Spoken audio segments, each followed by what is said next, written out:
Hello students, कैसे हैं आप? So in the last session we've done small sums related to past adjustment, and today it's going to be the last session as we are going to complete all small sums, right? So देखते हैं sum number 9. ठीक है, तो number 9 is Yusuf, Harun and Kodawala are partners sharing profits and loss in the proportion of 3:2:1. Yusuf and Harun have given assurance to Kodawala to give minimum 36,000 from profit. If for the year ending 31st March 16, total profit of the firm was 1,80,000, how profit will be distributed among the partners. Now, this are the sums related to guarantee of profit. माना partners को guarantee मिलती है किसी एक partner. होता यूं है कि कई बार कोई एम्प्लॉय होता है, वो एफिशिएंट है, मैनेजर है, एफिशिएंट है, तो हम उसको पार्टनरशिप ऑफर करते हैं, लेकिन उसके पास वो करेज वो नहीं होता जो एक एंटरप्रेन्योर में होता है। वो डरता है, ही नीड सम सिक्योरिटी। उसके पास एबिलिटी है, एफिशिएंसी है, बट थोड़ा सा डर है। तो एंटरप्रेन्योर्स जो है, जो पार्टनर्स जो है जिन्होंने बिजनेस शुरू किया, उसे बोलते हैं कि भाई कुछ भी हो जाए हम तुझे मिनिमम इतना प्रॉफिट तो देंगे ही देंगे, यू जस्ट डोंट वरी, ठीक है?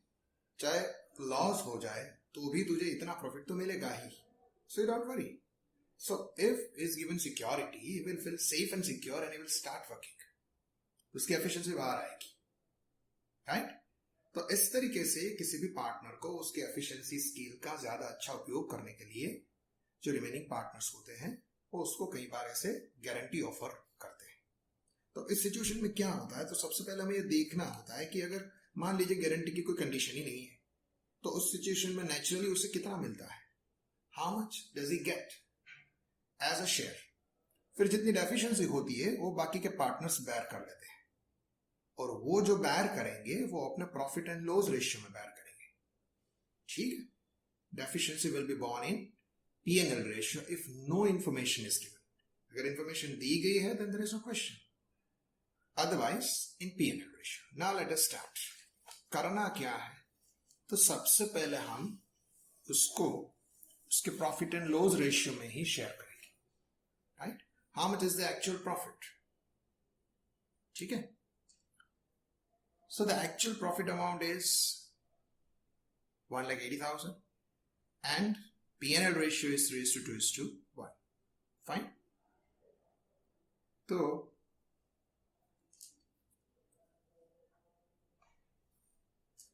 profit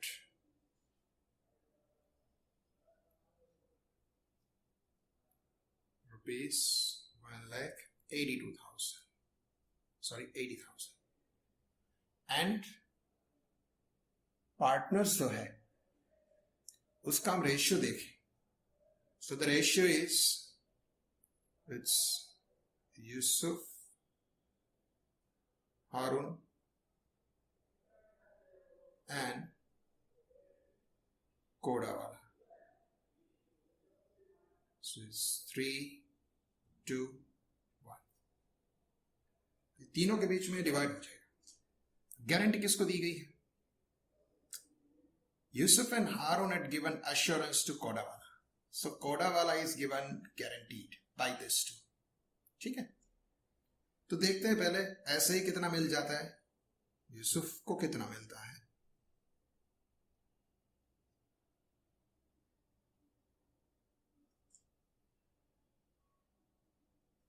$90। फिर हारून को मिल रहा है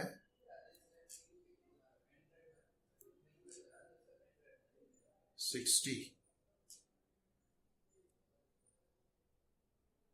कोडावाला है, उससे मिल रहा है as 1/6 share 30। ठीक है? तो ये नेचुरली डिस्ट्रीब्यूशन है। बिना किसी गारंटी वाला, तो इतना तो कोडा वालों को मिलता ही है. बट कोडा वाला is actually guaranteed how much? He has been guaranteed for 36,000 by the remaining two, right? So as he is given guaranteed, so he should receive that much amount. तो उसकी गारंटी में अभी कितना गैप हो रहा है? Because he has been guaranteed for 36, right? So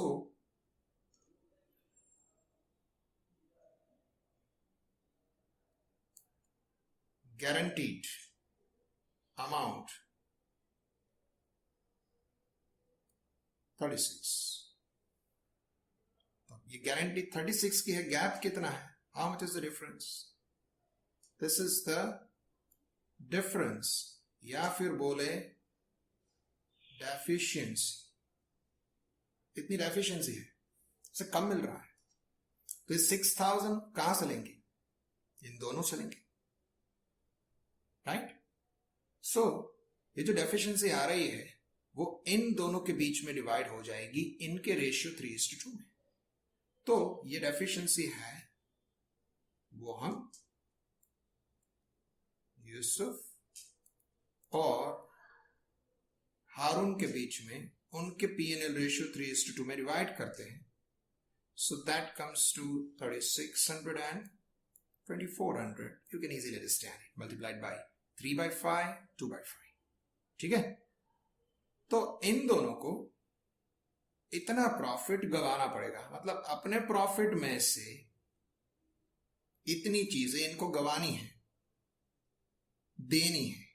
किसके favour में? इन फेवर ऑफ कोडा वाला. तो कोडा वाला को ये दोनों इतना दे देंगे तो फिर उसका प्रॉफिट बन जाएगा 36,000. ठीक है?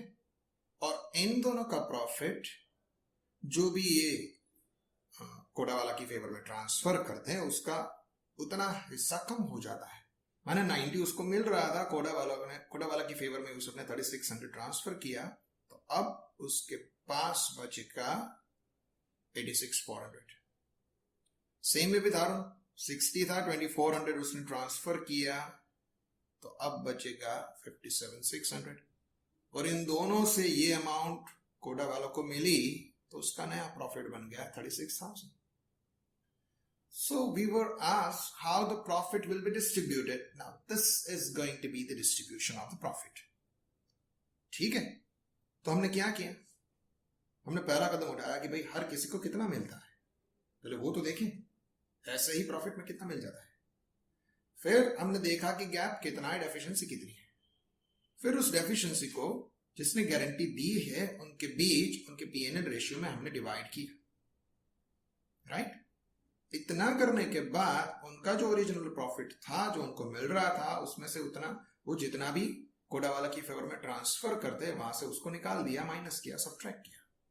And then what comes, this is the new distribution. This is the old distribution as per P&L and this is redistribution.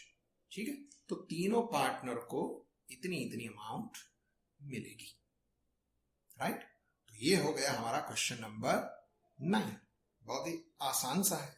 कई बार ऐसा भी होता है कि सैक्रिफाइस या गारंटी देने वाला कोई एक ही पार्टनर होता है. So that's also possible. हो सकता है कि एक ही इंसान बोले कि भाई मैं ही गारंटी देता हूं, किसी और को नहीं देने की जरूरत है. या फिर कई बार ऐसा होता है कि गारंटी का रेशियो अलग से दिया होता है कि जो भी डेफिशिएंसी होगी वो हम दोनों इक्वल रेशियो में डिवाइड करेंगे.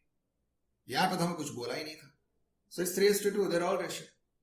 But in that case, when you are given the deficiency bearing ratio, अगर गैप होता है तो कौन कितना बेयर करेगा, तो वो रेशियो अगर दिया गया है तो उस रेशियो में ही आपको काम करना है. ठीक है? तो अब हम जाते हैं नए सम की ओर. ठीक है? Let's go for a new sum, that is question number 10. Right? Now, what is that? Question number 10. Let's read it. The question number 10. The closing capital of partner Girish is 96,000. After giving effect of drawing of 6,000 and the visible profit 9,000, calculate 8% पर annum interest on capital, है ना। आपको दी कौन सी की है capital, तो ये closing capital. Important बात ये है कि क्लोजिंग कैपिटल है and that is after giving effect of drawings and profit. तो ओपनिंग में से क्लोजिंग की ओर हम कैसे बढ़ते हैं, ओपनिंग प्रॉफिट, ओपनिंग कैपिटल होती है, उसमें हम इंटरेस्ट ऐड करते हैं, ड्रॉइंग्स हो तो माइनस करते हैं, फिर प्रॉफिट हो तो ऐड करते हैं, इस तरीके से हम आगे बढ़ते हैं और जाकर के क्लोजिंग बैलेंस हमको मिलती है। This time you to visualise your partners capital account, ऐसा होता है। तो जब क्लोजिंग कैपिटल बनती है तो उसके अंदर कुछ इफेक्ट्स होती है, लेकिन इंटरेस्ट ऑन कैपिटल आप देखें तो कौन से कैपिटल पे कैलकुलेट होता है, is it to be calculated on opening balance और क्लोजिंग बैलेंस। तो अगर आप याद कीजिए कोई भी सम, तो interest on capital we used to always calculate on the opening capital. माने अगर आपके पास ओपनिंग कैपिटल है तभी आप इंटरेस्ट ऑन कैपिटल फाइंड कर सकते हैं। क्लोजिंग के ऊपर इंटरेस्ट कैपिटल फाइंड नहीं होता, क्यों? क्योंकि क्लोजिंग के अंदर तो सारी चीजें आ जाती है।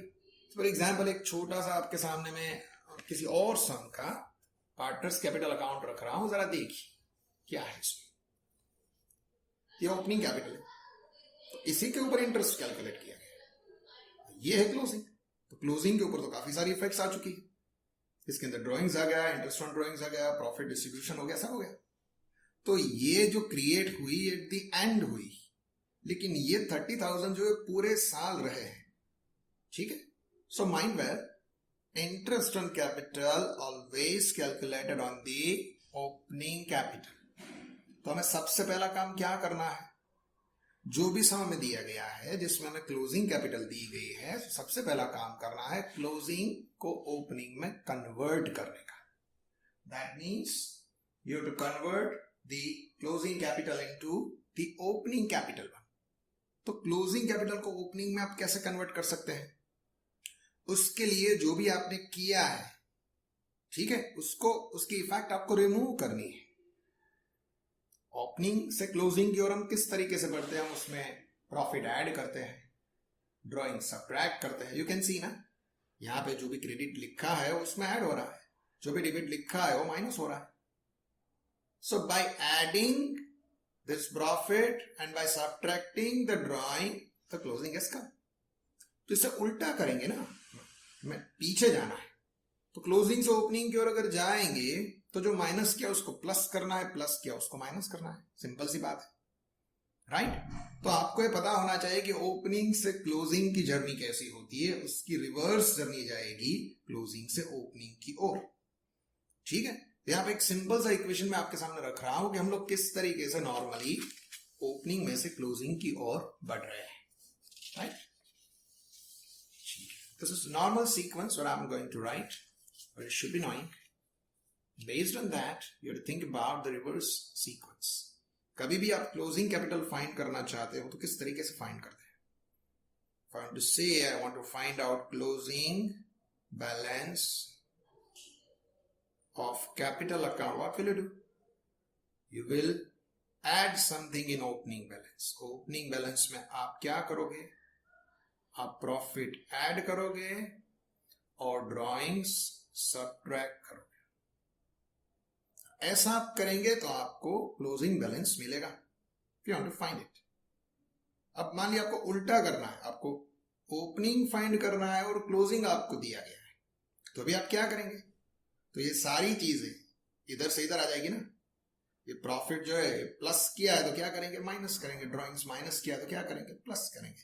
तो उल्टा हो जाएगा। If I want to find out the opening balance of capital and I am given closing, तो मैं क्या करूंगा, क्लोजिंग कैपिटल में से प्रॉफिट माइनस हो जाएगा और ड्रॉइंग्स प्लस हो जाएगा।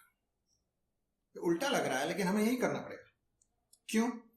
क्योंकि हमें दी गई है क्लोजिंग बैलेंस और हमें फाइंड करनी है ओपनिंग बैलेंस। तो आप जो कर रहे हैं वो क्यों कर रहे हैं वो क्लियर होना चाहिए। That must be clear. अगर वो क्लियर नहीं है तो तकलीफ होती है। इसको मगज नहीं करना है, बस इसे सोचना ही है। जस्ट इमेजिन द सिचुएशन, ठीक है। आपने जो किया है उसको अगर हम कंप्यूटर की लैंग्वेज में बोले तो अनडू कमांड, अनडू का बटन होता है ना, whatever has been done the effect is removed, that is called undo.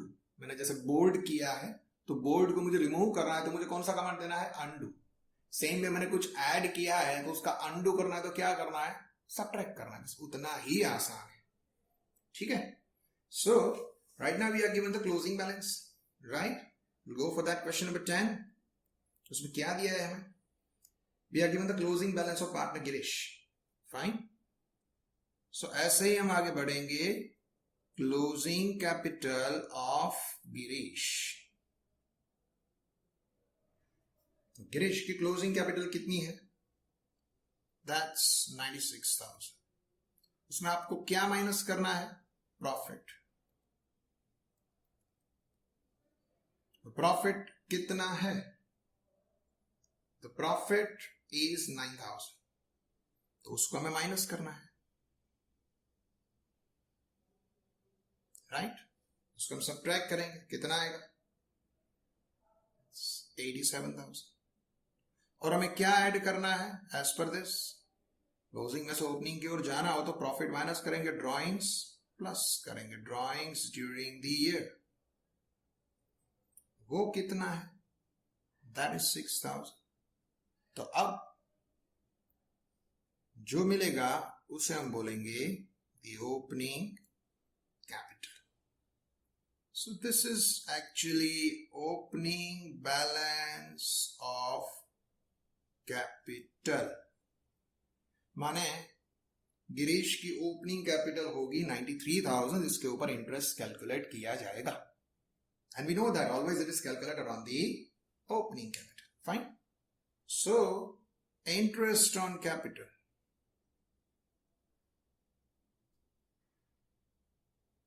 कौन सा रेट है, it is 8%. So 93,000 into 8%, that comes to 7,440 rupees. इतना हो जाएगा इंटरेस्ट ऑन कैपिटल.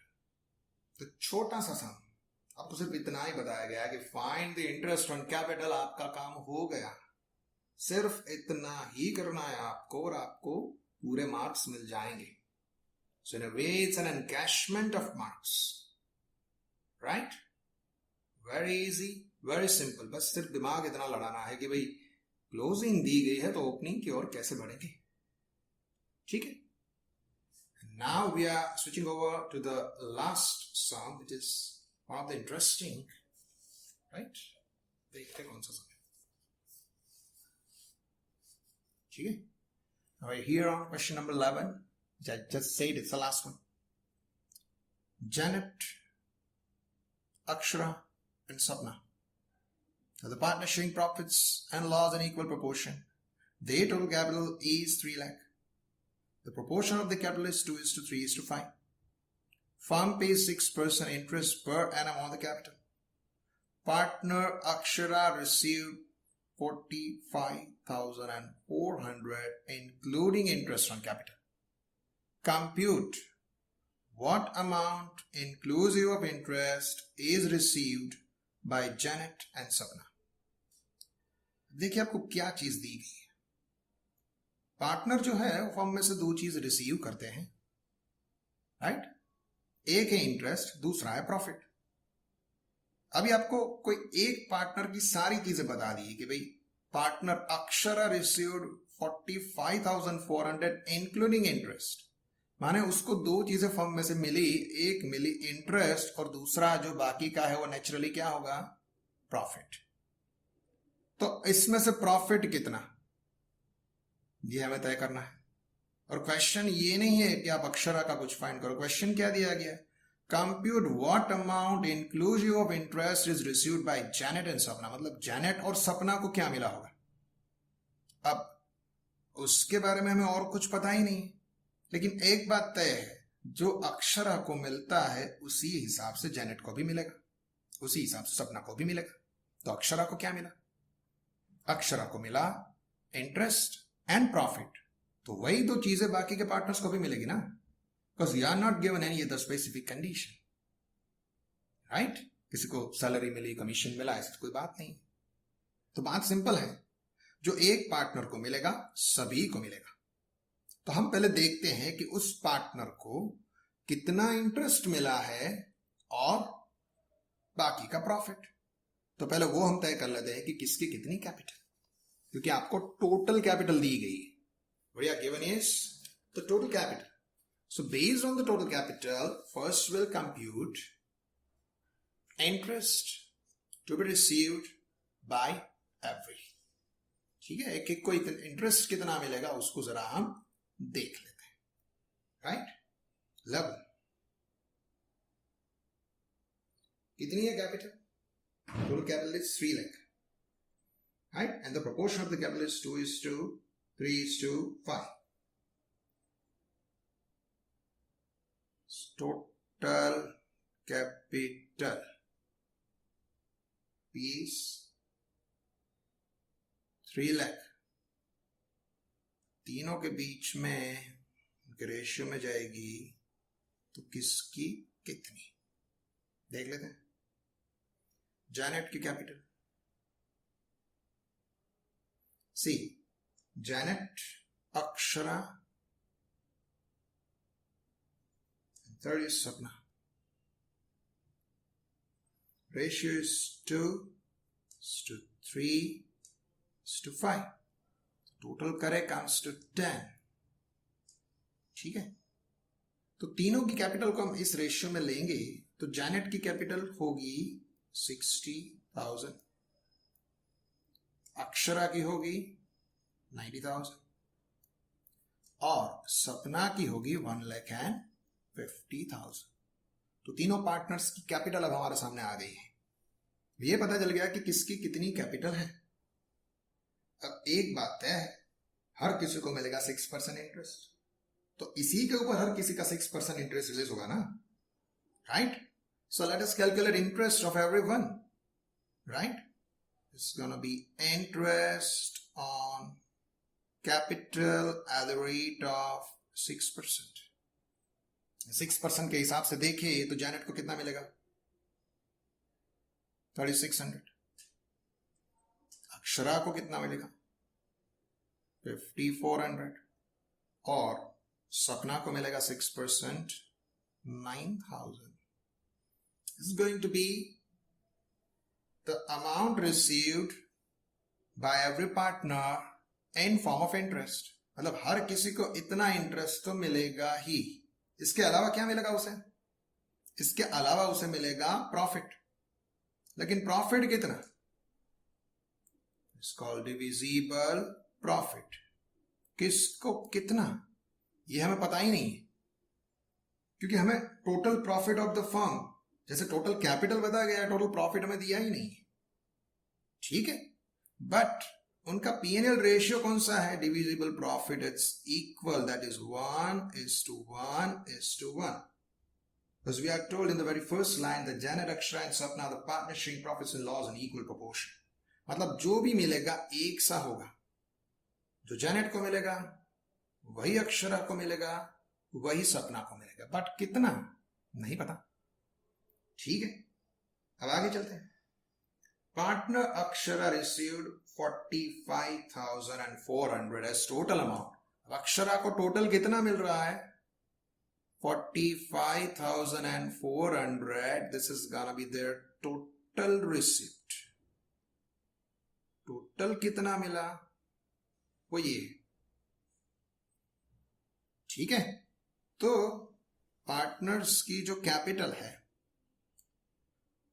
वो तो ठीक है, उसका इंटरेस्ट हमने कैलकुलेट किया। ये लाइन ड्रॉ करने का पर्पस सिर्फ इतना ही है कि इसको हमें कैलकुलेशन में नहीं लेना है। It's capital to find out the interest. Fine, अभी आप देखिए अक्षरा की सिचुएशन देखिए, उसको 5,400 मिले इंटरेस्ट के तौर पर।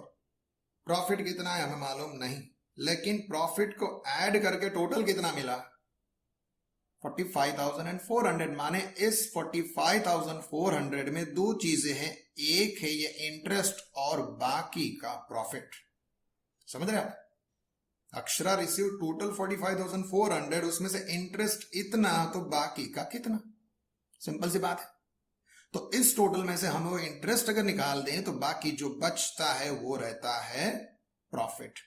तो ये 45,400 में से अगर हम 5,400 निकाल दें, सीधी सी बात, 45,400 minus 5,400 meaning is 40. 40,000 बचते हैं। तो ये किसके होंगे? This must be the share in profit.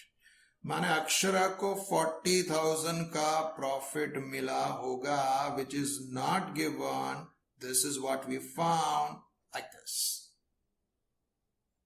ठीक है, क्योंकि दो ही चीजें मिल रही है, एक इंटरेस्ट, दूसरा प्रॉफिट। तो इंटरेस्ट इतना, टोटल इतना, बाकी बचा वो प्रॉफिट। तो अब हम जानते हैं कि रेशियो कौन सा है? इक्वल, माने जितना अक्षरा को मिला उतना जैनेट को, उतना ही सपना को। ठीक है, किसी एक पार्टनर का शेयर हमारे पास आ जाता है तो आसानी रहती है दूसरा का फाइंड करने में। एक बार ऐसा भी होता है, ये जो रेशियो है डिविजिबल 1:1:1, बजाय उनके ये भी बोल सकते हैं 3:2:1 या समथिंग लाइक दैट। तो आपको इस इक्वेशन पे जाना है। So for example, she is receiving as 2/6, something like this, then what will be total? 2/6, 41 to what, something like that. सिर्फ बता रहा हूं मैं आपको, किसी एक पार्टनर के प्रॉफिट के ऊपर से आप बाकी सभी का प्रॉफिट फाइंड कर सकते हैं। एक ही कंडीशन है, you should have P&L ratio.